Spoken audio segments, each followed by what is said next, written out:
Hello and welcome to Sidequest. This is our weekly video game show here at Geekverse. I'm your host, Dylan Must, and I have with me the king of CAPTCHA, Kirklin Patzer. How are you doing tonight, my friend?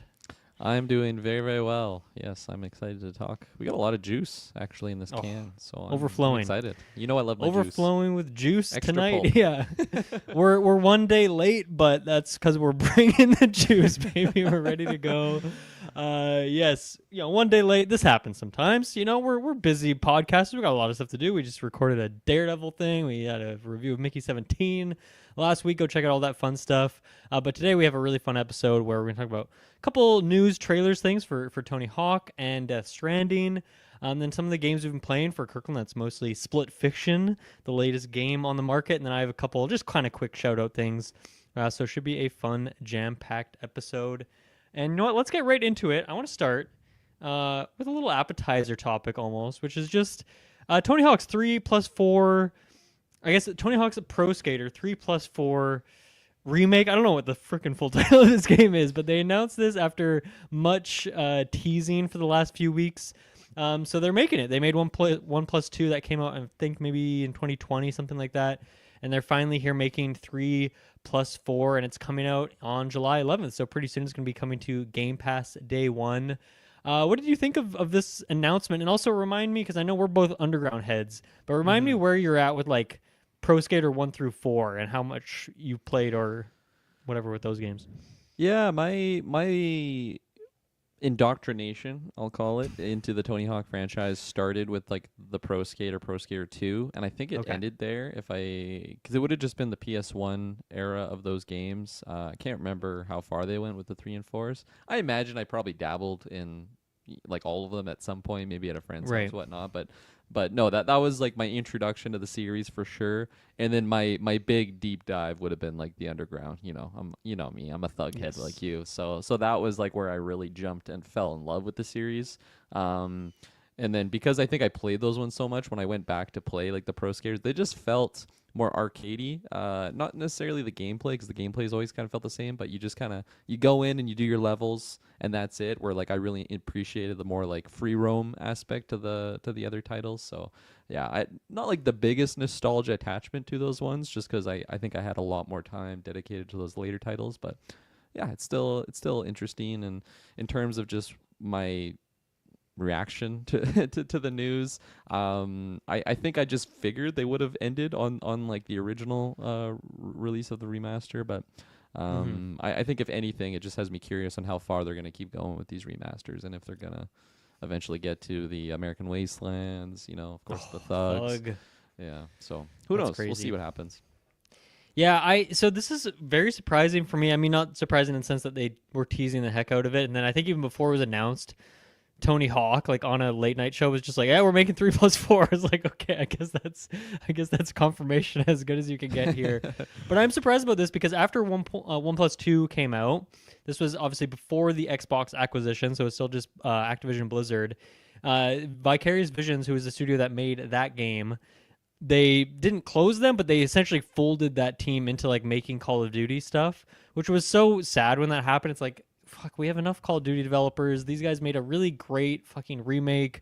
They're such a cool creative studio, and now they're just making like more Call of Duty slop that we get every year. Yeah. We don't need more of this. I was so pissed off by that. So that's why I'm really surprised this is happening, and I really do wonder timeline wise if this does have something to do with the Xbox acquisition, and if Xbox wanted this, or if this was already in development. This is actually from Iron Galaxy, so it's a different studio than made the 1+2 remake. I'm guessing they're taking the same engine and just like, it's probably a bit more of a smoother process. So maybe it was an Xbox thing and it really is just a shorter development time than like 1+2 would have been.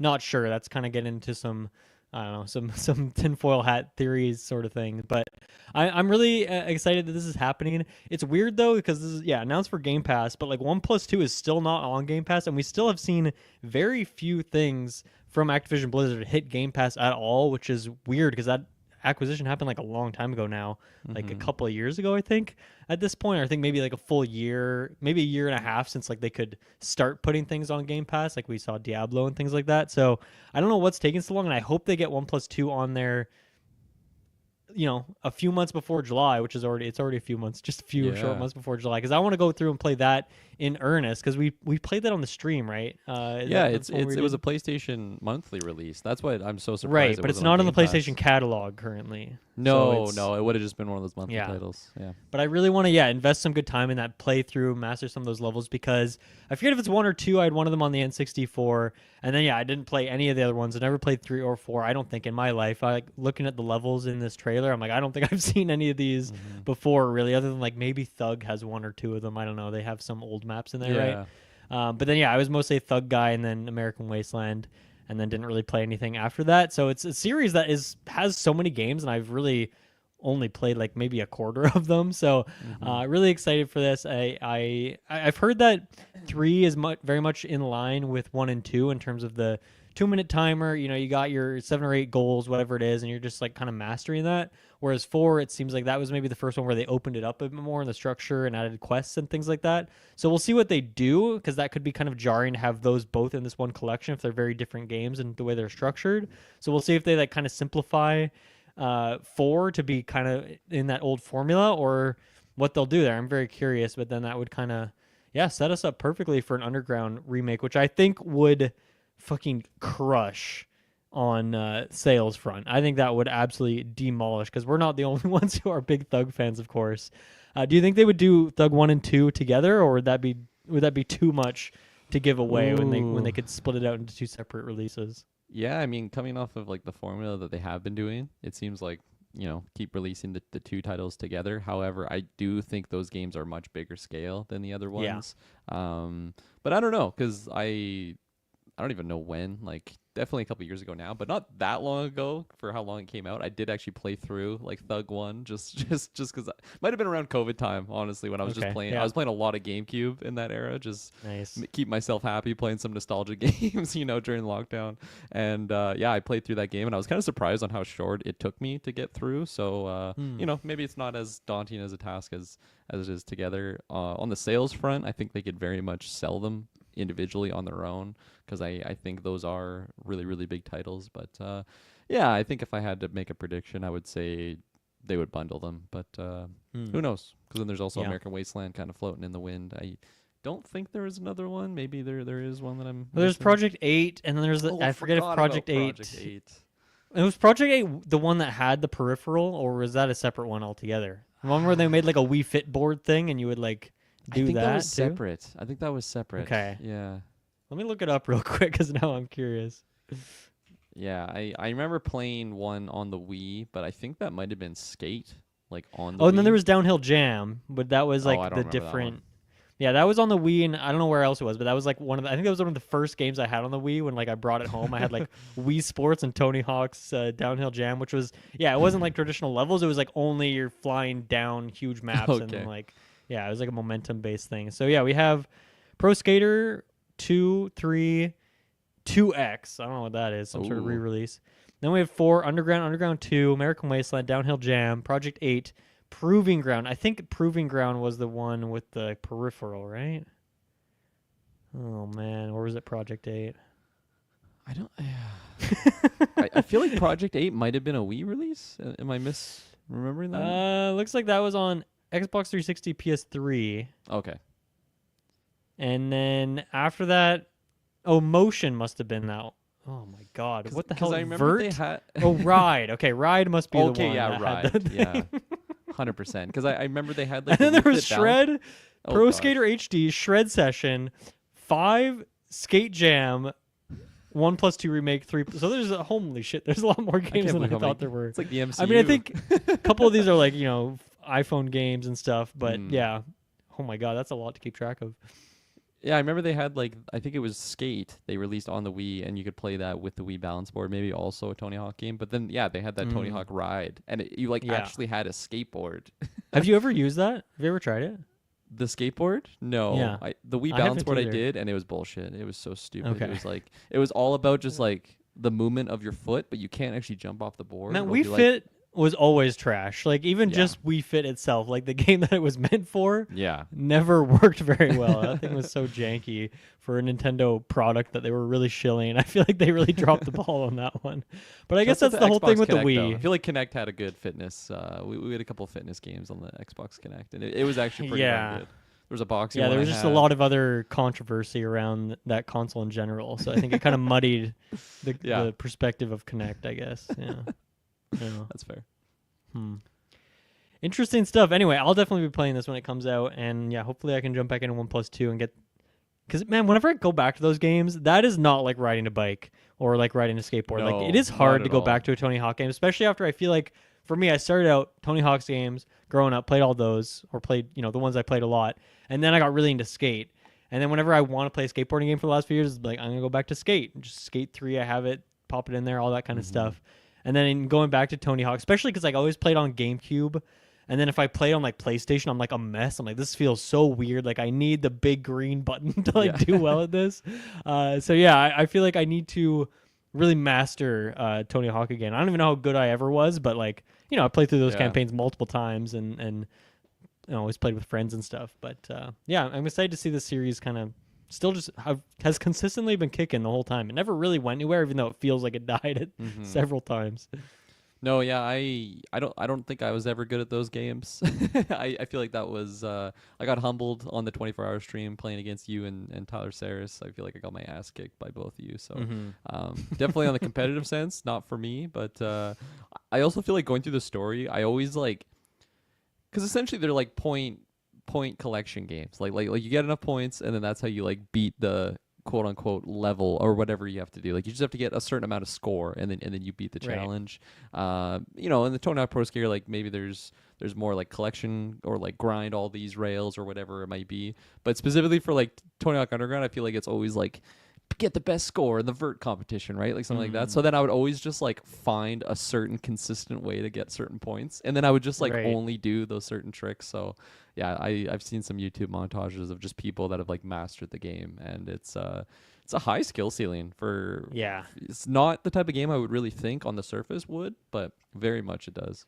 It's funny you mentioned that. I feel like I remember, I don't know where this would appear. Maybe it was just like on the main menu if you didn't click a button for a while, and then you know how like some games like start playing a cutscene or something. Yeah. But I feel like I have a distinct image in my head of like it cutting to just a clip of someone on New York, and he's wearing like a kimono and like a rice hat or something, and it's just absolutely crushing it, just doing like an endless combo through the city, doing all these crazy tricks, never falling. Of course, it's probably like a bot or something like that. But I feel like I can picture it in my head, and I was always like, I can be better at this game because I can't do what this guy in this cutscene that I keep seeing is doing. So yeah, definitely one of those endless. You wouldn't expect it to be one of those kind of games that has an endless skill ceiling, but it somehow does. Yeah, I think I know exactly what you're talking about. Actually, Yeah. just like the idle animation. Yeah. Good stuff. There you go. There's Tony Hawk, and let's move along to Death Stranding 2 on the Beach, which officially has a release date of this year, June 26th. I'm gonna pull it up and see if someone drafted it. I can't remember if someone drafted this game. Maybe you did, Kirklin. I think it was shouted out. I can't remember if I think I did. Maybe I don't know. Because I feel like Travis was not confident it was coming out, so I don't think he Yeah. picked it. And I was Taylor has it. It was Taylor's there you first go. pick. Yeah, it was Taylor's Damn. first pick. Remember that? We were all like, "Ooh, you think it's Yeah. coming out this year for your first pick?" But he's officially gonna get it. Nice, It's good for definitely him. not gonna get delayed. Yeah, no, and early release compared to what I would have expected. Yeah. I think August would have been my earliest assumption. So The first game was a November drop too, I think. So that's even okay. different from that. Yeah, and I don't know. I just would have assumed it would have gone a similar type of release window there. But yeah, no, we're getting it in the 6th month of the year, and that's not very far away now already. I'm gonna have to delete COD so I can reinstall that game and and finish it off. But yeah, very surprised by the trailer length. Overall, I will say I'm so glad that I haven't beaten the game, but like I'm deep into it. I'll say I'm in the final act. I just have to get across that tar river going into the finale there. Yeah. Made it through the mountains and all that, but I feel like I wouldn't have been ready for this trailer if I didn't experience that first game, because it's just I haven't rolled credits on it, so like yeah, you'll have to maybe speak to some certain story things, or maybe don't. I don't think I really got too much spoiled by watching this, because I just feel like this is such a bizarre trailer, but it's still a very natural progression from the first game, if that makes any sense. Like I feel like everything that was shown here, when we knew we were getting Death Stranding 2, especially back then, like I hadn't played through the game, I'm like, what are they gonna do for a sequel? Like you know, you make it across America, and that's kind of the goal of the game. And then watching this trailer now, I'm like, this just seems like such a perfect evolution on the series. The different biomes, the different, I'll say antagonists that we're facing, similar type of enemy types, but yet they're evolved and they look very different, and just like that next level. And then of course the characters that we're seeing, I was goosebumps. You could play The Rock if you wanted to, you know, chills while watching this. And I haven't even rolled credits on that first game, so I'm very, very enticed by this trailer, and the fact that this is a 10.5-minute trailer, and it didn't feel like I'd seen the whole game, which is crazy, because I feel like some, you know, it's mostly movies or TV shows, but I'll see like a 3-minute trailer. I'm like, man, that trailer was too long. Like I feel like it showed too much. They showed so much in this, and I thought the trailer was ending at like 5 minutes, and then it went on for like another 5 minutes, and I'm like, I'm just seeing so much new things. Whether again, it's a different biome, it's a different gadget or whatever that Sam's using, different enemy type, like a new character. It seems like we have some Mads like characters in here, and yeah, just for how they did the story elements, and like the actor with all the mocap and everything in that first game. I'm so excited to get this new cast and the returning cast back, and yeah, this is I mean, just talking about it right now, I'm getting chills, and just excited about it. Yeah, it's funny, just like, 10 minutes is a lot, but I also feel, even though, I have finished the first game, I still feel like I don't know what the heck is going on here, and it's kind of taking me back to those first trailers we were getting for Death Stranding 1, and I mean, there was so much mystery around, like, I remember when that game came out, it wasn't until like a month before that I even knew what any of the gameplay was like. Like, that was just not really part of it. It was about like the characters, the world, all the weird stuff going on. But it wasn't, until like I saw some trailer of like him putting a ladder down and climbing that I was like, oh, I guess that's kind of what the gameplay is like. I never really knew. And so now we're going in with a lot more info, but it's still like, if you take any 60 or 70 hour long game like Death Stranding and you show just 10 minutes of it, it's like, that's only going to be a small, tiny little fragment of what this game actually is. So it feels, since things are just out of order, nothing really makes sense. And even just like the evolution of, okay, what exactly happened in the first game? How does it relate to this? Like there's so much obfuscation there that I feel like, it doesn't really feel like it spoils a lot of things.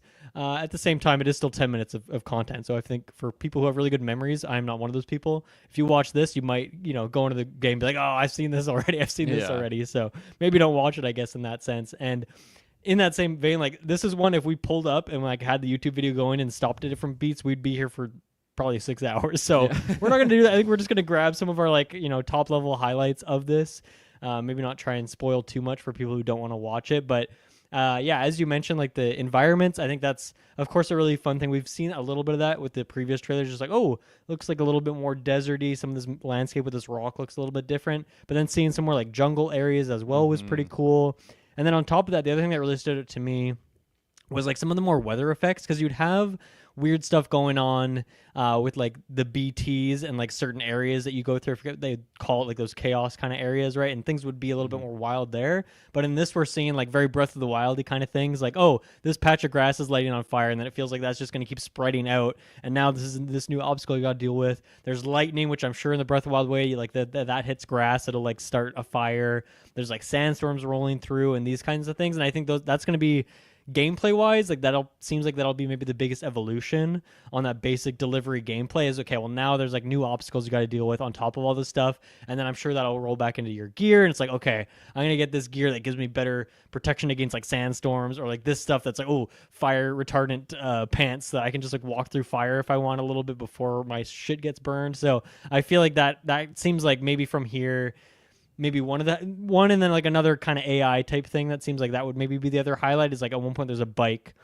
and then there's your bike, and then there's like another AI type bike or something like that, and it looks like that might be kind of battling against you or something like that. So I feel like some of the basic evolutions there, and then it seems like maybe more combat focused in general as well. But I think those are maybe the highlights from your like gameplay new things, and I'm down for that. I don't think I needed much. I just want to get back in the world, but like I'm down for those weather effects. I think that could be a really fun addition. Yeah, I think the main, especially because I haven't rolled credits, something that I think I was just really focusing in on was like Timefall and the BT aspect, because that's like the main. Timefall, that's what it's called, right? Yeah, Right. that's like the main antagonist, really. Well, you get some characters like Higgs and stuff like that later on for Yeah. the story purpose, but like your main threats are the world around you, gravity if you're if you're falling down a hill, losing all your packages, a good raging river, and those BTs and the timefall. And I didn't see any, maybe don't answer these questions, Dylan, but like I didn't see any that I would have recognized for BTs, but still a BT like figure. Obviously, you have like the big mofos with the big golden chiralium like hand things, and Yeah, we like the just fucking Dark Souls bosses yeah that are walking around. yeah Yeah. stuff like that, and Definitely like amping it up from what we've seen before.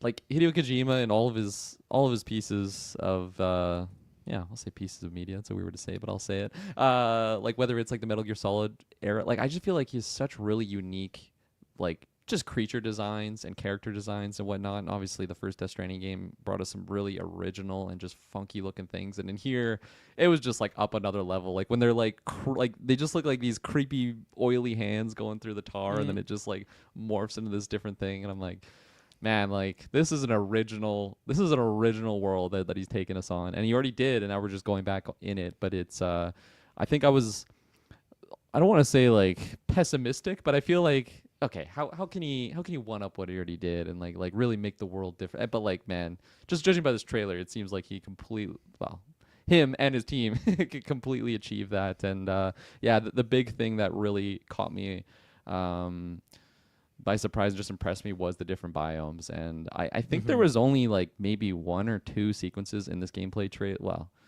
there's some gameplay in there, I guess, but like in this trailer itself was, I feel like there was only two instances where I'm like, oh, I recognize that area from the first game. Like everything else felt like it's like a completely different world. Yeah, there was one like mountain shot where you're like basically above the clouds, and I'm Yeah, like, I'm man. so excited to see what that is. Yeah. Seems really cool. 100%. There's another shot when I think he's like on a bike. It's a nighttime image, and I'm not saying you're going to space, but they just had like the moon like so large, and I'm like, I don't even remember seeing the moon in the first Yeah. game. Like, there's no like There- real day-night cycle in that first game.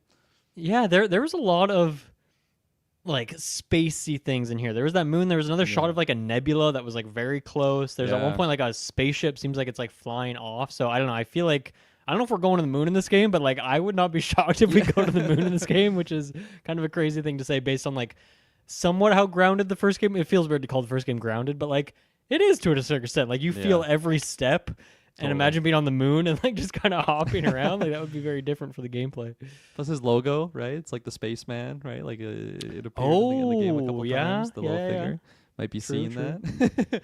So yeah, biomes was like the main takeaway. You already mentioned like the weather effects and whatnot, and that's a big element of the first game. And just for what was shown here, it seems like they're just ramping that up a whole nother level. And then the other thing, which is like my favorite aspect of that, there's so many things that's just phenomenal about Death Stranding in general, but really like the characters and just the storyline around it. They're very goofy and like ridiculous, but also very like heart-wrenching at moments when you learn like more about like their personal side of their story, or even if it's like a backstory. I just remember there's like certain cutscenes where I was just like tearing up hearing about someone's like backstory. I'm like, I can't believe, like, this is a character that I feel like, I don't even think it's minor spoiler, but just like hearing Hartman's like backstory, and I'm like, man, like just the details around this guy's life is just like making me choke up here. This is crazy. And then of course like we were seeing some new actors and actresses in here, like Elle Fanning, Yep, she looks cool. George Miller, like the creator of Mad Max, which Right. is just Okay. wild to me. Of course I'm just blanking on all the other ones here, but just some like big names that I remember getting that effect from the first one. Like when I saw Guillermo del Toro, of course, Mads Mikkelsen. Yeah. So yeah, I'm really excited for just those sequences. And yeah, I made I made some comparisons to like a Mads like character. It seems like we have two interesting characters that I'm just intrigued and terrified at the same time. But yeah, no, I'm this one did its job. It got me extremely hyped, and yeah, I really excited for this one. June 26th. It's gonna come really quick. Yeah. How did you feel about because you're talking about like Kojima really great at coming up with unique designs, interesting stuff. How do you feel about like him just using like a discount Solid Snake character, putting on the bandanas, got the camo? It's like, okay, he can't legally do Metal Gear Solid stuff because that's like Konami. It gets muddy there, even though he's the creator, I guess. But like, Yeah.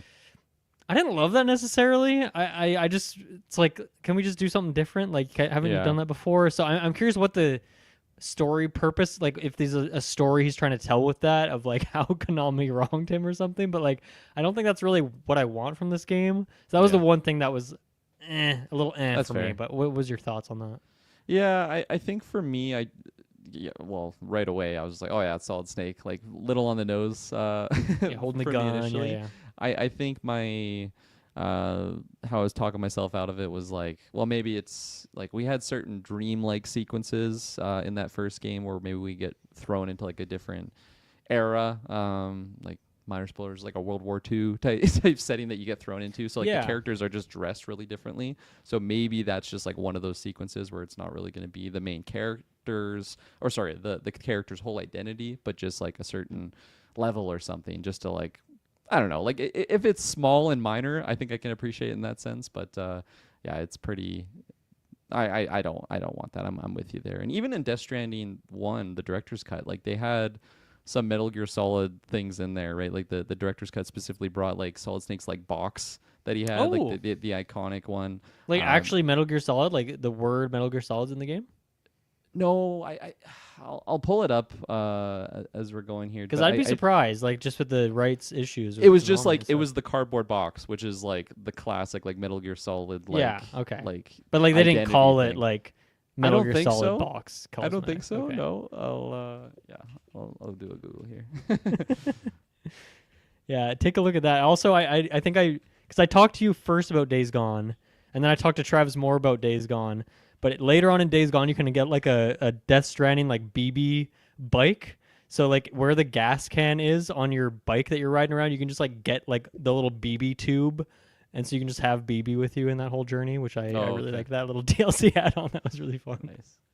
Yeah, they just called it the cardboard box, so there's no like attachment to Metal Gear Solid. It's just again like, so he's not gonna get sued for it, but he's dancing on the lines. It would be the same thing, I imagine, with the Solid Snake appearance, because anybody can have a headband, but like that specific headband where like the eyebrows are like.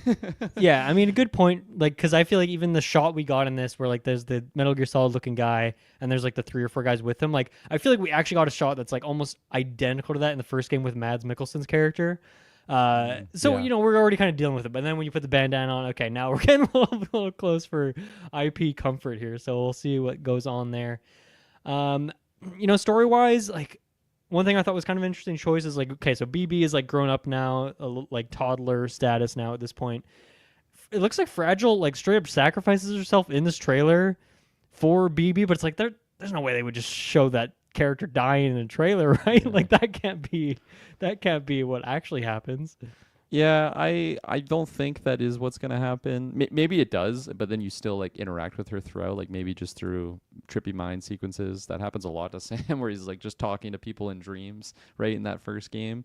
But I still doubt it, just because they have a lot of emphasis on like Leia Seydoux, like as Fragile, like they're just doing the whole thing. We see many different shots of her. Now she kind of looks the same in all of them, so maybe it's like leading up to that moment. But yeah, I think it's a bold move to kill off a character like that in the in the trailer. But who knows? Who knows? Yeah, and a couple other things. It seems like in terms of theming, because you know the first game very political, and it's kind of funny. Like it was released late 2019, and just leading into like the lockdown stuff in 2020, it was like a very ominous release, right, in terms of everyone being stuck inside because there's this like toxic shit outside. Everyone has to like stay inside in bunkers, and they can't really communicate with each other, and so you got to like make these connections between people. It was like really weird timing that he kind of like foresaw some things that like occurred just a few months down the line. I feel like in terms of the political or like themings coming in with this game, I feel like there seems like a big highlight on like gun violence seemed to be a thing, and then also like AI and like automation and those kind of conversations, which I think is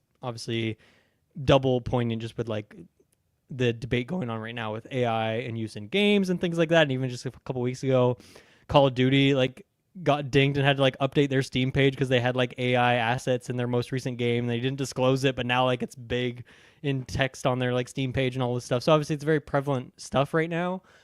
So yeah, I'm curious to see what I don't know, how he really takes those messages and delivers on them. And then also just like the idea of like, okay, they've kind of taken the process of deliveries and automated it, and that is the kind of thing you're doing in the first game, where you like get a robot who can like do deliveries for you, but that robot fucking sucks and will like always do a bad job, or at least my experience. Maybe I was setting up really difficult missions, but then obviously in this game you're still you're doing deliveries, so Sam is still doing that work, even if there's like also AI robots that are kind of taking over for it. So I'm curious to see what's going on there. I think those are good topics for him to hit on.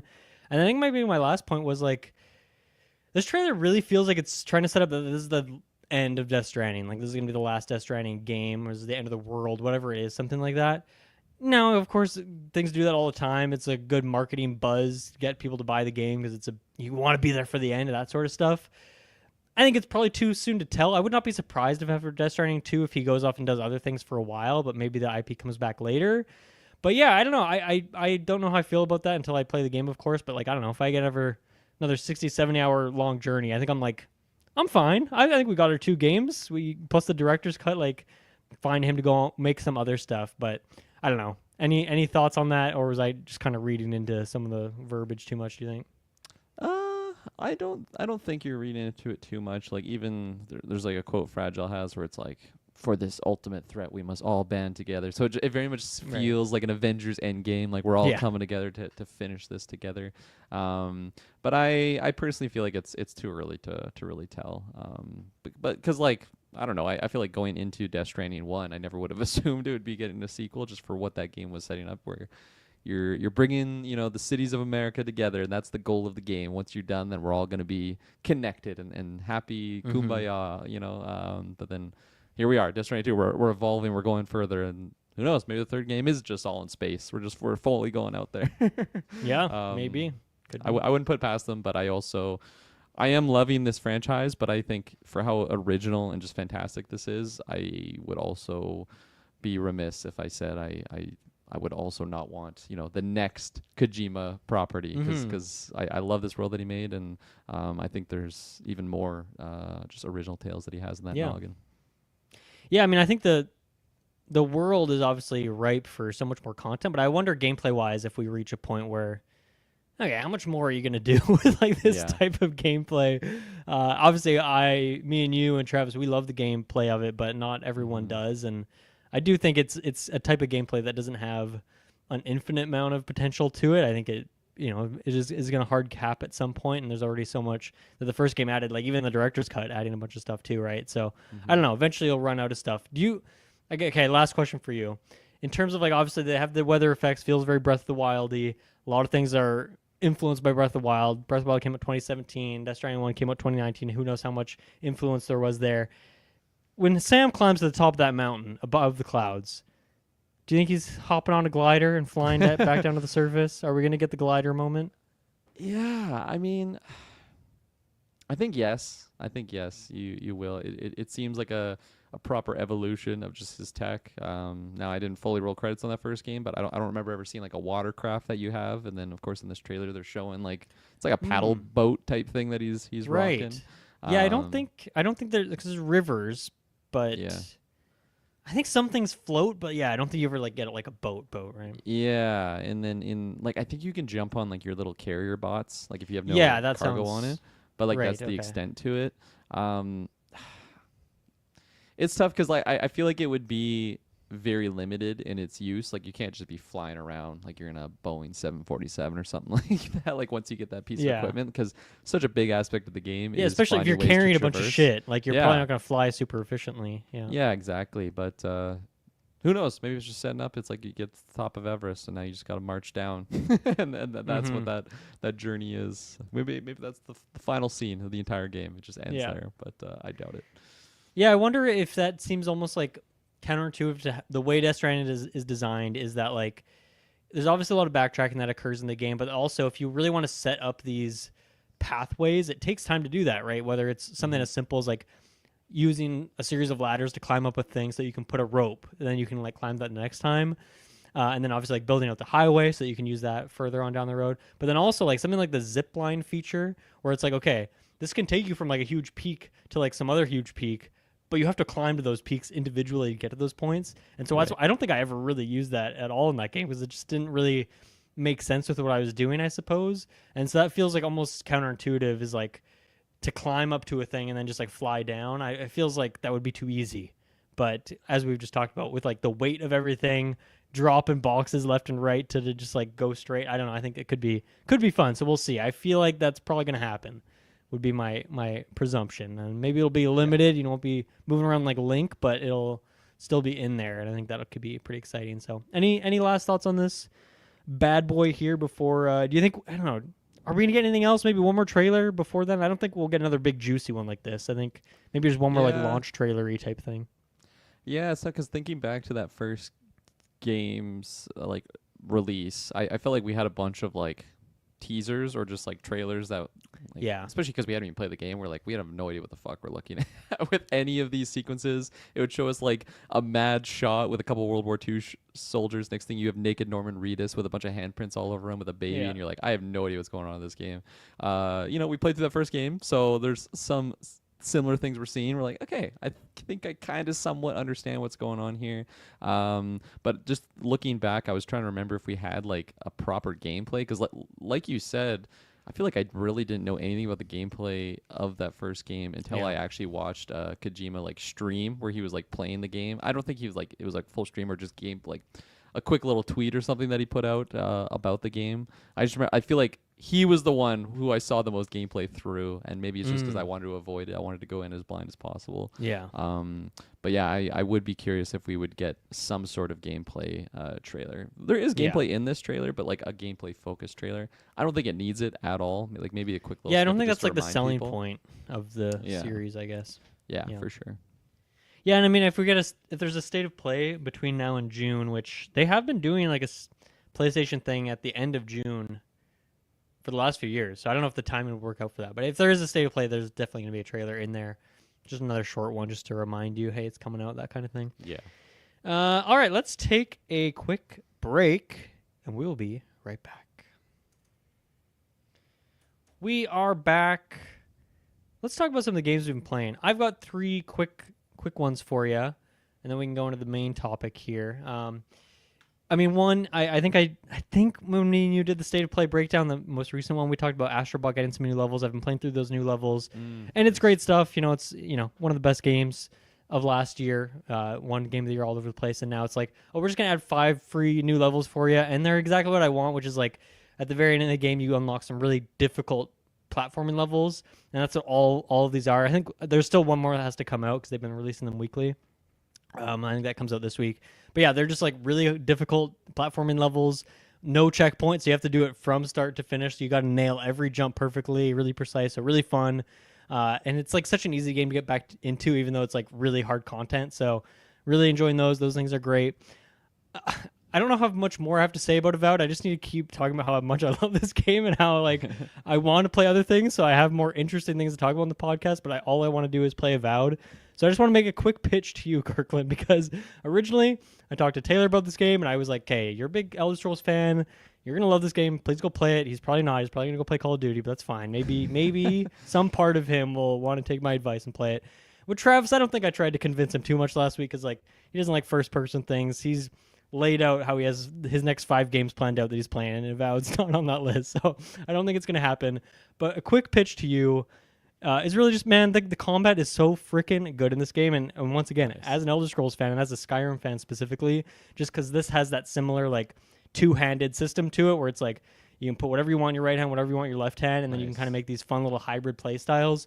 It's so freaking good at that. And, like, the hit stun on enemies, it just feels so good. Everything feels so juicy and crisp, which, once again, is shocking me because, like, Obsidian's never been great at that. Like, their games are more about, like, the RPG and the stats and the characters and less so about, like, really good feeling combat, but it's just so good here. And so I just want to tell you what my current build is. I'm constantly changing my build because everything is so freaking fun in this game and I just want to do everything.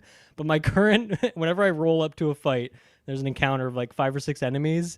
Always starts out, I have my wand in my right hand and then my tome in my left hand that has my like ice spells in it. So I always start out, I do a huge charge, like electric shock bolt, fly it in there. It has like an AoE. So I try to hit like as many guys as I can with it. And then I just drop tons of ice spells. I drop this huge one that drops like this humongous ice boulder that does a shit ton of damage. I follow it up with like an ice storm that's just like an ice hailstorm. And then I put on like this AoE ice thing that goes around me. And then, so I start out as a wizard, but then I whip out my axe, and then I fucking fly into the battle with like a huge two-handed axe. If I fully charge it when I hit someone, it explodes in like a cloud of poison smoke with just like another huge AoE. So I do that, and then I back off a little bit. Then I get my allies to spam all their spells. I'll usually summon a bear to like distract from some of the hits from me, and then I kind of just go back and forth between that, where I back off for a bit, get my bearings, use my wand to throw some little electric bolts at people, maybe throw a couple more ice spells, and then whip up my freaking double-handed battle axe again and just explosive poison everywhere. It's so freaking good, man. It is such a fun game, and I just can't get enough of this combat system. It's just so much fun, and there's so much variety and so many cool weapons. I'm constantly switching it out, but that current build I have is just been so much fun. It's so good. No, that's awesome. I mean, leading up to it, I feel like because it just didn't have like a PlayStation release, it's just one of those things where I'm like, okay, just don't even look at it. Like, don't even get your excitement up. Don't you know, waste like, your time. like maybe one day, like the Indiana Jones release. Like, I feel like I haven't seen like any gameplay of that game. Like, I probably did like back in the trailer release, but I think it's coming out soon, so I'll get ready. This year, I believe. Like, I think in the summertime. So I am hoping that I'll be jumping on that because I've only heard good things about it. But yeah, like same thing with that, where I'm like, I don't even want to look at it. People are saying it's amazing, but I don't even want to look at it. I want to get my hopes up when I just don't have access to it. But I don't even know where I saw it, but I just randomly saw a snippet of gameplay of Avowed. I'm like, man, this is not what I thought this game was at all. I had no idea what I thought it was, but it looks phenomenal. So yeah, one day, you know, before I've taken my last breath, as long as everything goes to plan and I don't got a lot of early. years. No, I think yeah, exactly. in terms of the Xbox like release schedule on PlayStation, I mean the first two of the first four things they did were two Obsidian games with Pentiment and Grounded. So I think this will definitely happen. Will it happen this year? I don't know. Especially if Obsidian has another game releasing this year apparently with Outer Worlds 2. So they might just not have time. But yeah, I think that'll definitely happen probably within the next year. Hitting up PlayStation there, so definitely check it out when it does. It's funny too because you mentioned two things there. One being like just the hybrid system that's like one of my favorite aspects about Skyrim is just that simple aspect that, you know, one hand can be anything, the other hand can be anything, which I love. That's so sweet that it's in Avowed as well. But as much as I love Skyrim, I think that the combat is so fucking clunky. Like yeah, it's not Morrowind where you're just hitting for dice rolls. Oh yeah. But still, like sometimes, you know, the shield reacts like how you would, but there's just still so many like weird. And because I've played the game for hundreds upon hundreds of hours, I know how to like work around it and abuse it to an extent. But it is.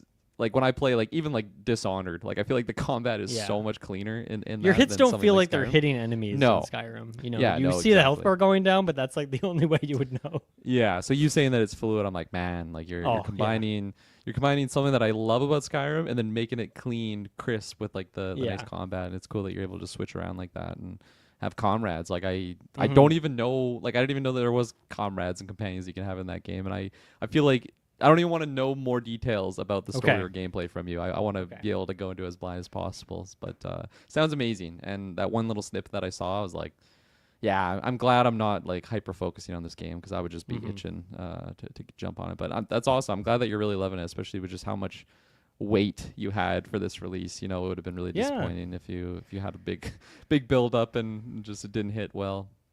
Yeah, it's funny. It really was roller coastering where I was excited from the initial stuff. It's like, oh, Obsidian making like, you know, they made New Vegas. I love that game. They're making like an Elder Scrollsy type thing. But then it's like, okay, the scale is kind of smaller, lower your expectations. I'm like, okay, I guess I'll do that. And like Outer Worlds, you know, it's a solid game, but it's like not one of my greatest games of all time kind of thing. But then, yeah, it came out and I'm loving it more than I expected. And it makes sense. Grounded was my game of the year a couple years ago. So Obsidian just makes freaking great games. They just know how to make a good game. So excited for their other release coming out this year. That's kind of I'm spoiled. I get maybe another game of the year contender from them in 1 year. So that's kind of crazy. But I'll leave it at that to not spoil anymore for you. My last quick shout out here is a new game, a newish game, came out in January, I believe. Lonely Mountains Snow Riders. This is the follow up to Lonely Mountain Downhill from a few years ago, which is like the very zoomed out isometric physics biking game, and this is the same thing, but now it's a skiing game, so you're on a snowy mountain. Yeah, once again, the perspective, I think that's the biggest difference from like other snowboarding or skiing games is that rather than being like behind the shoulder kind of view, it's just like really, really zoomed out. So it almost looks like a diorama. Beautiful game visually, like the snow effects, because Lonely Mountain Downhill, it's got like a cool style to it, like polygonal, looks nice and all that. But I think this game kind of elevates it with like the snow physics look really good. The snow is always like glimmering, just like the perfect snowy day after like a fresh dump of powder. Like it looks beautiful in that way. And as far as the gameplay goes, unfortunately, I don't have like much to say. Like I think I like the physics more of Downhill. That game feels a lot more weighty and maybe even like difficult to a certain extent. Like you just feel the terrain a lot more. It's a really, really hard physics game, even if it looks like just a simple fun biking game. Whereas this, I think, just ends up feeling a lot floatier, a lot softer, naturally, just because you're skiing instead of or skiing instead of like biking, I suppose. But so far, I mean, I guess I've only done a couple of the mountains, so maybe it like ratchets up the difficulty and will get a lot more intense. I'm sure it will. But so far in the courses I've done, which is just a handful of them, it's been a lot more breezy. And even to get like every level, of course, has like a bonus objective, like do the whole hill without crashing once, do the whole hill under a certain amount of time, and then like do the whole hill under a certain amount of crashes and a certain time. So like just that extra hard goal. Mm-hmm. And I've been able to do that like with not too much challenge so far. So we'll see how that develops from here on out. But I think really the only like bummer for me about this game is that like snowboarding is not in it. Like it's only skiing. I don't know. Maybe that's like an unfair thing to ask for, but like I just kind of think I'd prefer that as someone who snowboards instead of skis. I don't know. It seems like kind of a weird miss for them to not have that in here. I guess it would be like a totally different physics system, and then maybe all the courses have to be redesigned for that in mind. But I don't think so. I think you could get away with it. So, yeah, it's been a fun time so far. I'm gonna keep playing it. Just chip away to like a level or two every night or two whenever I can take my claws off of Avowed for 5 seconds. But it's been a nice fun game to play here while we still have, well, it's not even really winter anymore. It's like full on spring at this point. But yeah, just been a fun game to play. Did you ever play Lonely Mountains Downhill? No, I think that was a like a PlayStation catalog game or a monthly game. Like I think I remember seeing it on there because the name definitely was familiar as soon as you mentioned it. And then when I pulled it up, it's really great. I think you would really, really like that game. I don't know how you feel about this one yet. I think that one is just, as I said, kind of a better experience overall from what I'm experiencing. But I think you would really, really like that game. Yeah, I mean, I was a big Trials fan, so I love my I love my physics games. But tickles the same part of the brain as Trials for sure. Yeah, I love the title though, Snow Riders. I'm gonna start calling myself, instead of a snowboarder, I'm a rider of snow. It's just something so much spicier. I like it. I think I might have done that for a nickname on an episode. I can't remember. Okay. I don't really do a lot of nicknames on Sidequest, I guess, for myself. But yeah. Anyway, that's all for me. Just a couple quick highlights there, because once again, it's just all Avowed for me. How about we take our last break, and then we'll let Kirklin just unleash him on the world with his thoughts on a new spicy new game. So we'll be right back. All right, we are back. Before Split Fiction, did you have any other games you wanted to shout out this week? I was actually going to quickly mention I got back on the Marvel Snap train after a decent hiatus. How's that going for you? Pretty much because of the Discord. They're like showing. I think it was like the community appreciation or whatever it was. Like they gave out some gifts for just I guess playing the game, and then I just got some spicy variants that I was like, ooh, yeah, that's cool. I forgot I like the visual aspect of this game, and having a a cool variant for my card. I got a really nice null in there, and then just because I hadn't been playing for a while, I got like a couple of Series 3s, which was nice. Oh, nice. I'm Who'd you still pick up? on the hunt. I got Nimrod. Okay, Finally. Nimrod's great. I love. I feel Nimrod, like Nimrod was just one that I've always wanted, like in a destroy deck. So it was cool to finally add him to my collection there. Who else did I get here? I got. I already shouted out the null variant, so of course that's just like, wow, got to make another null deck here. Let's go. And then the other one, I actually used my keys here. So I had 3 keys juiced up, ready to go. So I collected pretty much all of them. Wiccan, as well as Esson, whatever his name is. Like the eternal looking mofo. Okay. What does he do? I have not played the game since September, so I'm very out of the loop. So which is something that I think they've added. It's like an end of turn function. So just once God. the turn ends, then that's just like it activates every turn essentially. So you can get them in play pretty early. It's pretty darn good. Interesting. Okay. So his is put a created card from your hand here. So like whether you get someone from like Agent 13 or something, you know, like you get a card, then he'll just take that card and throw it like on that location. Pair with like Mjolnir and stuff too, I guess, even if that's Yeah, 100%. Okay, So then the other one yeah. that I got was Beta Ray Bill. I finally got, which I was nice. really Yeah, hyped yeah. on. He's so of good, course yeah. works good for the Stormbreaker combo there, and he's a 6'10", like Eson. I hope I'm saying that right. I'm probably not. But I've also always wanted to make a Taskmaster card, and I feel like this one pairs really well on. I also have this is a Devil Dinosaur one with Ronan the Accuser, so like really possible to get some really high power up there, and then if you throw out the Taskmaster, like all of a sudden it's just like racking right up. And then of course if I get Stormbreaker down with Beta Ray Bill, like I've been having a lot of success with this deck here. And then Cool. paired up, dude, Magic's probably one of my favorite cards. Like I feel like she's just so like, you know, pretty simple. It's like, yeah, you just get an extra turn, but like when you have those big cost cards and you get that extra turn, like what a game changer it is, especially if you have someone that at the end of every turn, like if you have big heavy hitters out there, like a created card, like you just get that on your side, and it just it changes the whole game. Yeah. Also, the side effect that you just can just disable a location that's annoying is like really underrated. Super convenient to have. Yeah, 100%. And then in my Nimrod deck there, so yeah, heavy destroy deck. I got Death in there. Destroyer, which I feel like I haven't really used that much, so it was cool to have him in there. Threw Black Panther in here with Shuri. I feel like those are just two cards I never really used in the past. And then I threw Hobgoblin in this deck because I've never really used any of the Goblin cards before. And it's actually like really, really effective, especially if you're able to win that gamble where like somebody has 3, you know, and like you're like, are they gonna put their 4th one on there, or can I get them with the Hobgoblin?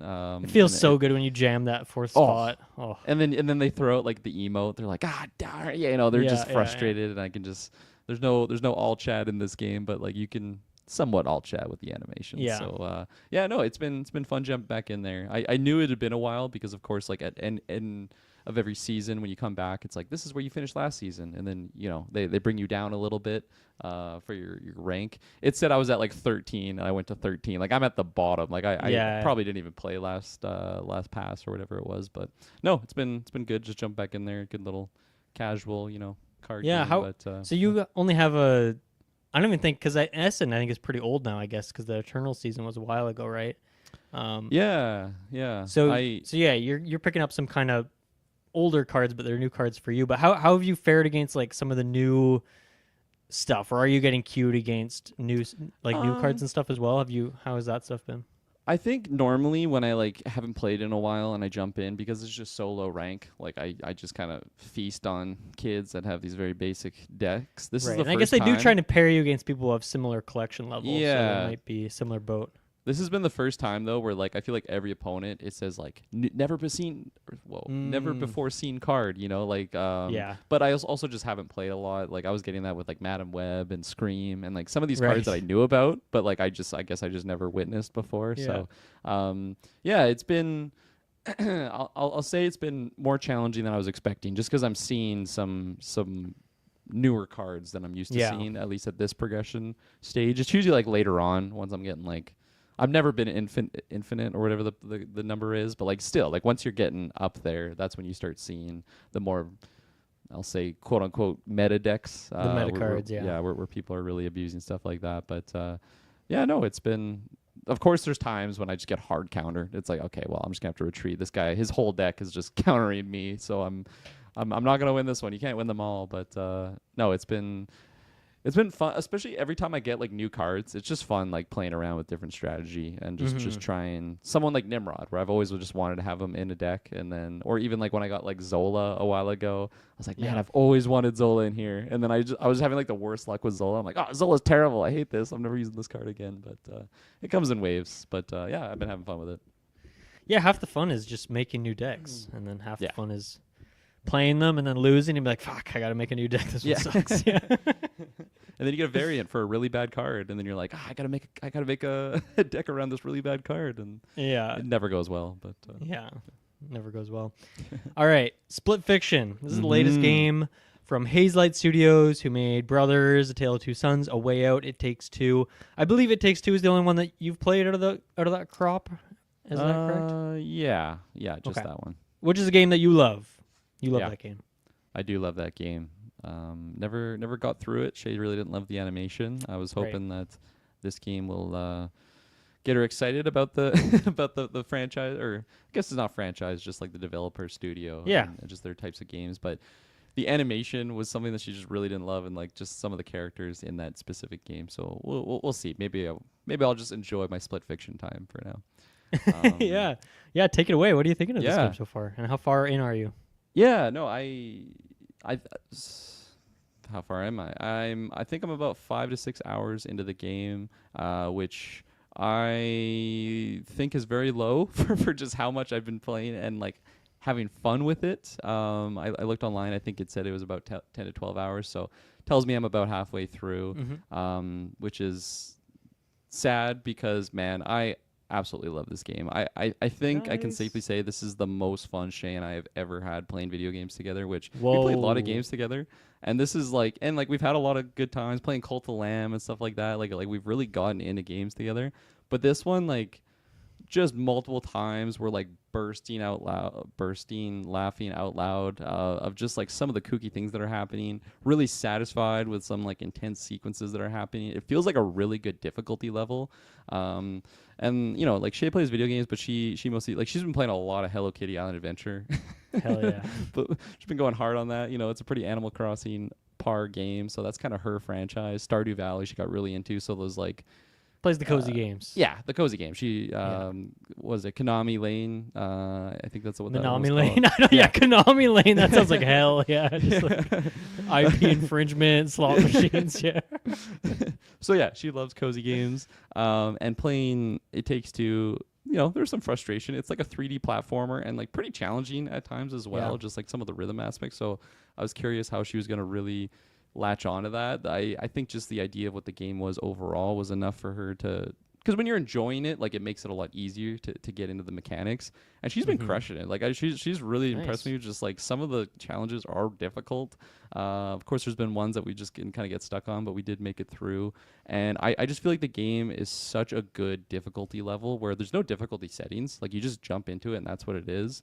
And even me, that, you know, I have a heavy gaming career. I consider myself a veteran when it comes to video games.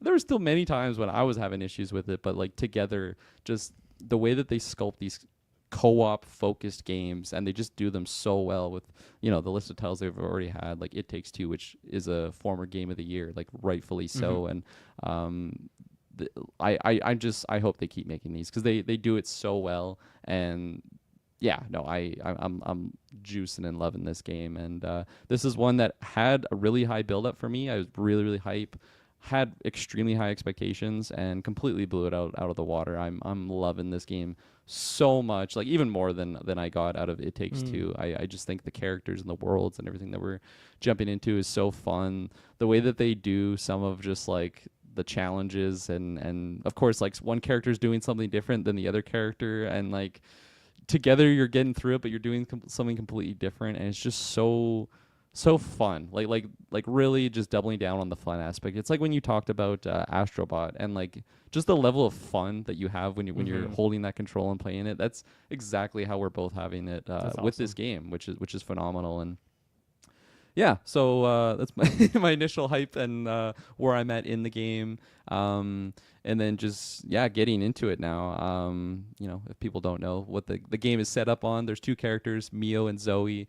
They're both writers going to this publishing studio, and basically just to fully dive and get immersed, almost like a Ready Player One situation where you get thrown into the worlds that they create, and then something goes wrong, they get thrown into these worlds together.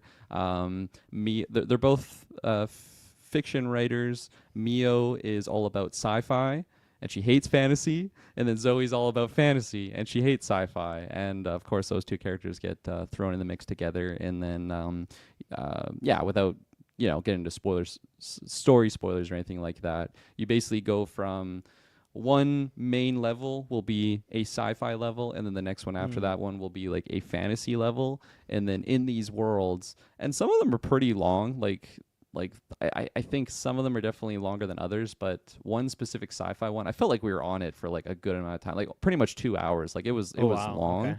And in those levels they have these little basically portals, which is the start of a side quest. So it's really cool the way they do these side quests where you find them on the missions. And let's say I'm on a sci-fi centered mission, the portal will take me to a fantasy side quest. And then same thing. If I'm on the fantasy main level, all the side quests will be jumping Now, over to the sci-fi. is that like a sub-world within that? Like, let's say you're in a castle theme. Would it be like a sci-fi setting in a castle theme, or is it just completely different zone that you're loading into? Something completely different. Like Okay.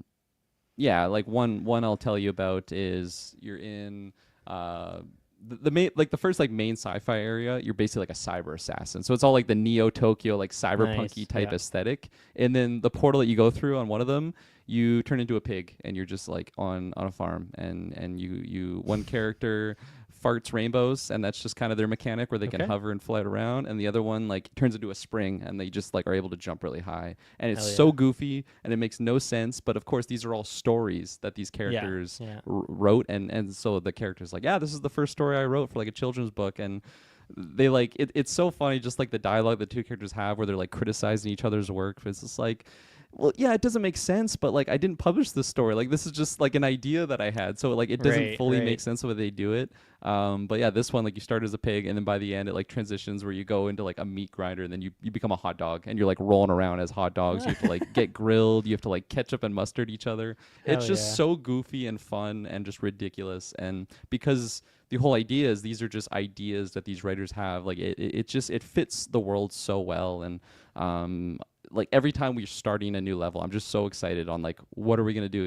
Is this gonna be the dragons level? You know, that's heavily showcased in the trailers and whatnot, or whatever it might be. Like, is it a more Star Wars type setting because we're in the sci-fi world now? Like, it's so intriguing and enticing, and makes us just want to keep playing, discovering these worlds. And the level of detail that they have, like they're truly beautiful locations. And it's like some of the sci-fi worlds, it reminds me of when I played through Ratchet and Clank Rift Apart, and that whole game is a sci-fi world. But like this is just like one level where I'm like, this is like to that level, like to that extent of just the detail wow. that they have in design of these levels. Like they're just so beautiful. And then once you go to the next level, like you just don't go back there, and then you discover a whole new world. So it's a really really cool concept for a game and idea. And yeah, no, it's fantastic. So yeah, I mentioned the one being like a more cyberpunky. On the fantasy side, there's one where it's like very Prince of Persian-y, and like Okay.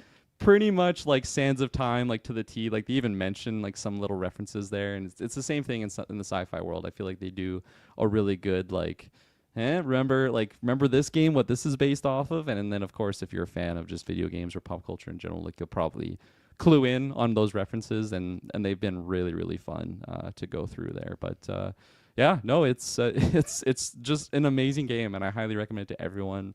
Everywhere I've seen, it's like 5 stars out of 5 stars. Like it's like 4.96 is like the lowest Yeah. rating that I saw on PlayStation. It's currently outselling It Takes Two, like in Oh terms my of gosh, it that's hasn't sold crazy. more copies than It Takes Two, Yeah, but like just in the terms of pace. like in the first few days, Yeah. which is pretty good because It Takes Two ended up selling like an insane amount of copies, and that's even factoring in that they have like the buddy pass thing, which I don't know if Yeah. It Takes Two had it working the same way, but in this game, like you can like buy it on PlayStation and like share it with a friend on like Xbox and then like play it together, Yeah. which is I don't know how that works. It's insane. It's really really cool. I think it's just amazing that they do that, and the fact that it has great sales, considering that like half their sales get like thrown in the garbage, is like extra impressive. Unless they're counting you like procking it in other. I don't know if that's actually how they're counting it, but Yeah. anyway, not it's sure. still very cool. I think it really shows the hunger that people have for co-op games. You know, like couch co-op is like, that's like an old school gaming concept when you would have like the 2 remotes for the PS2, like that, those are the 2 slots, and then like you just jump in like games together. Nintendo obviously has a lot of that, but and then once games became really digital, and like the online aspect just became really huge, it was more like, okay, co-op, but like on different consoles. But like this game is just built around, Yeah. and of course there's online play that like you just mentioned, I can play with someone on Xbox and whatnot. But the local co-op, it just feels so natural in this title. And yeah, it's It's fucking amazing, man. It is so good. I absolutely love this game. It's also like cheaper than a full price game. Right. Like Which is also crazy. Yeah. yeah, very very crazy for. And again, like I just mentioned, like just the level of detail they have and the gameplay mechanics and everything is just so unique and fun. This like I've spent $100 on games that have way less content than this, and I've been way more disappointed about. So I think this is a developer that I'm heavily going to be like keeping an eye on every release, especially just like Shay and I are having so much fun with it. Yeah, I think we'll be lifelong fans for this studio if they keep releasing titles like this. And this one like really hit us because Shay's like favorite genre is fantasy. I obviously love fantasy as well, but also sci-fi. And yeah, it's just. Yeah, I was gonna say. I feel like you guys are both fantasy people, so I was gonna who's the fantasy character? Like that must have been a battle before you guys even started the game. Yeah, it's funny because like you boot in, it plays like the cutscene, and then you choose your character. And then Shay was like, "Well, no, like obviously I'm taking fantasy," but then she was really annoyed by the character of Zoe, which is like the fantasy character. and then like it shows like the genre of what they are as a writer, and then like their personality traits, and it's like extrovert, like just all these like out like just things. And then every like time that she spoke, she's like, oh, I just hate this character. I'm like, well, I feel like you align more with Mio, who's like a lot more reserved, grounded, and like more of an introverted type character. So she likes that character a lot more, even though her genre is sci-fi. But obviously, like you're experiencing the journey together, and she's been jealous of some of the mechanics I've gotten, and I've been jealous of some of the mechanics that she gets on her specific character. Do you think you'd replay it afterwards and switch characters, or even like a couple years from now or something? Yeah, like maybe at some point in the future if we're just really feasting to get back in there. I think we're doing a pretty good job at like hitting all of the side quests as we're going along with it. Of course, it has like when you see those portals, like you can just kind of bypass them and keep going, but we're pretty completionists when it comes to that. Like even when we play like Mario, like we got to get all the stars, you know, like we can't just skip a world if we miss a couple stars there. So that's kind of just how we play the games. But I don't think so personally, but who knows? Maybe it would happen. But yeah, it's phenomenal. Yeah, I wanted to jump on something you said earlier, just like speaking of like the success of this game. It's cool that it's less expensive than like a standard game. And also, Joseph Fares has been very outspoken about like microtransactions. I mean, you know, he's an intense guy, so he's like, this is like fucking cancer that destroys the industry. Like he goes like very over the top when he talks about that stuff. But it's just great, right? And like I've heard that there's so much like side content in this game too, which is awesome. It just seems like an overwhelmingly big package that is like so specific for this specific audience that is not really catered to anymore. Or even when it is, it's like mostly like Nintendo, and even then it's like you get Mario Wonder and like the fucking camera and co-op of it is like not what you want. It's like Nintendo, you've been making these games for like fucking 30 years. How are you not nailing like just some of these simple like co-op elements of it? And so I think it's great, and I hope, it seems like this game's selling really well. I hope it continues to sell like an insanely well amount and just like matches It Takes Two. And then I hope people freaking look at it and be like, man, we want to make games like this too, because not only is it fun and cool and different, but also it sells well, which is what most of those people want, is that they want that bag. And it's like it'd be cool if this could kind of have a bit of resurgence outside of this. And It Takes Two is still not that old, right? And just with how long development times take, I don't think people would just look at that and be like, okay, we haven't seen that come yet, but now if we're 2 games in a row here, and like I think A Way Out was like a moderate success or something, but not to the way that It Takes Two was, and it seems like this game is lining up to be. But I would really love to see that trajectory. And Hazelight, always going to be a really cool studio to keep on the radar. And I don't know if or when I'm going to play. I want to play this game at some point. I don't know when I will. Probably when I find the right person to play it with. Send you a friend code, right? That's I still got one, so there you go. Maybe we'll book it in. We talked about going back to It Takes Two and finishing that. We never did that either, but we got to do that at some point. Absolutely.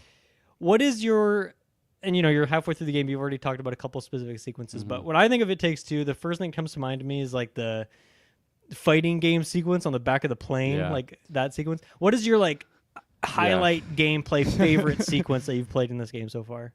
I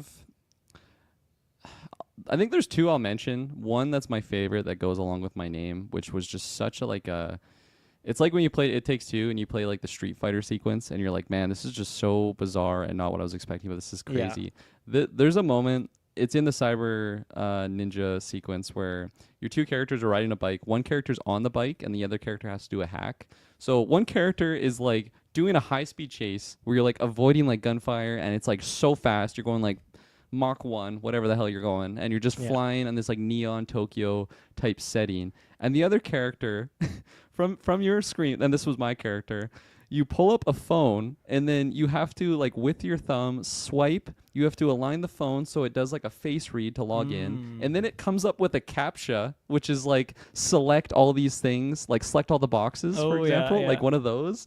And they were so fucking hard because you're going so fast. So the like you know, it's from my perspective, but like still like there's so many things happening. If she like hits a wall, it like bounces, and I'm like just trying to tap.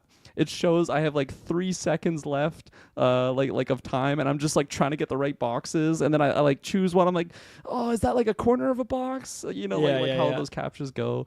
And then there's like a couple of the things that you have to do in that sequence, and it was like one of the hardest things I've had to do, but like it wasn't, because it's a very simple mechanic, but like just because of the stakes and everything, it's as if you like actually had to do that in real life and like do this capture in 2 seconds and don't fail. And you're like, oh my god, like it's just so not what I was expecting, and therefore it was just hilarious. And all of this is going on, and Shay has no idea what I'm doing right now because she's so focused on the bike, and she's like, are you get through the hack? And I'm like, I'm trying to get all the boxes, and then you have to do these like, just different patterns on the phone, and it was just.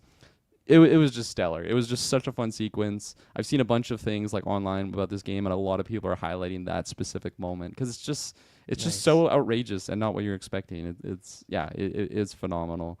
So yeah, that would be one of them for sure. The other one that I also really loved is in that like Prince of Persia type world. It's very I mentioned how there's kind of just like references to other things out there, and there's this one moment where one character's in like in one area, and then you have these like basically sand sharks like swimming around in the sand, and then you have to like find a way to get around them, and they literally have like the thumper tools from Dune. so you like go and like stomp one, and then it like makes like the thump, and then like the sand shark like goes away, gives the person like a chance to get through. And there's like a bunch of different stealth sections like that, but in that one specifically it was just like very Dune heavy, and of course I'm just the massive Dune fan, so I was eating up that whole sequence there. That was just really fun. I had another one, but I think I'll save it just because I don't want to spoil too much about the game. Like there is just some really surprise moments that it makes it so fun because you're not expecting it. So when those happen, it's really, really fantastic. But it's fantastic. It really is a amazing game, and one that I'll be hoping it gets the credit it deserves come Video Game Awards time and all that. But I mean, they've done it before with It Takes Two, right? Yeah, do you think it'll be a Game of the Year contender this year? In a year that has Monster Hunter and GTA and Avowed. I'm trying to think of like the big game. Other than GTA, I don't know what like the front runners would be. It's too early to say, but I don't know. I feel like, It Takes Two did win Game of the Year, but that was also like COVID year where there was not a ton of big releases. Right. It fucking beat Deathloop. It's Deathloop should have won. Deathloop should have won. That was a rigged year. But if there was any year it was gonna win, it was that one. I don't think this will win Game of the Year, but I'm trying to think. I feel like this will not be in the Game of the Year contenders of this year. No, I don't think it'll make it for some reason. It's like that classic where like if it's not in there, it'll probably be in the best. I think it'll be in everyone's top 10. Yeah, but I don't think it'll be in the top 5s for this year. Okay, would be my guess. I would be appalled if it's not in any of those categories. New Switch is coming out, so we got like some new Mario game. That's true. You got GTA. I can't think of anything else right now. I'm gonna say it's in there just because I am loving it so much, and I had high expectations for it, and right now I think it's better than It Takes Two. You know, that's a Oh, spicy okay. take. I didn't Okay. beat either of these games, so maybe it's a pretty fraudulent take. But still, that's my You probably initial played a opinion. similar amount of this game as you have It Takes Two, Yeah, right? probably So probably more good comparison. actually But yeah, on good this comparison. one. I also just feel like the storyline of It Takes Two, it is a really, touching story of just like two parents like trying to come back together for the sake of their child or whatever it is. And this one I'm just a lot more gripped on and enticed, and the way that they're spliced, because like the characters are interacting with each other obviously as the story goes along, like they get just closer, just better chemistry, and they kind of unravel a little bit more of like what makes them who they are and just some personal ties to their family or whatever it is. They do a really good job at just weaving those moments with the stories of like maybe there's like a big villain, and like I yeah, I guess it's like, I'll say a minor spoiler. One of the villains of one of the worlds is this corporation called SRI, and it's just this like big like evil company of the SRI. And then when you meet like the main villain, it's just like the quotes that they're saying like don't really make sense. And then like some of the like your other character like Mio, or sorry, it's Zoe in this situation, is like what did she say, like what does that mean? And then it's like, oh no, like the other character that knows the story is just hating this character so much. Later it's I don't even think it's fully revealed, but it's really clearly hinted that like SRI is the IRS, and like this character had like major like Okay. debt issues, or like Sure. maybe just issues dealing with like parking attendants, like it's just like goofy stuff like that. But again, as a storyteller, you take inspirations from your own world, Yeah, and you just yeah. you formulate these things. So I think it's just really fun the way that that's kind of played out, because it's like a tie to their own personal story. So as you're going through these stories, you're learning more about the characters that you're controlling, and it's just a really good formula, I think, for storytelling, and it's working really well. And of course, the other character has moments like that too. But that was just a really fun reveal for me of like, who is this SRI corporation? Then everything has to do with like mortgages and like Yeah, yeah, yeah. like debt and crushing debt. And this character is like a very much of like a debt collector type character. And yeah, it's just fun when that happens naturally, because they don't like tell you like, oh, it's the IRS who this character is, but it's just, if you can figure it out, you enjoy it even that much more. Nice. Awesome. Split Fiction. There you go. I think Jessica's playing this as well, so I'm curious to Nice. hear her thoughts on that as well. And I'm sure we'll get more of your complete thoughts when you've finished it next time you're on Totally. the side quest there. And I don't know. I think that's about it for today. Kirklin, thank you so much for joining me. Have fun with the second half of that game. Thank you Yes. everyone for listening. And we'll be back next week for another episode of SideQuest. See you then. Bye-bye. Bye-bye.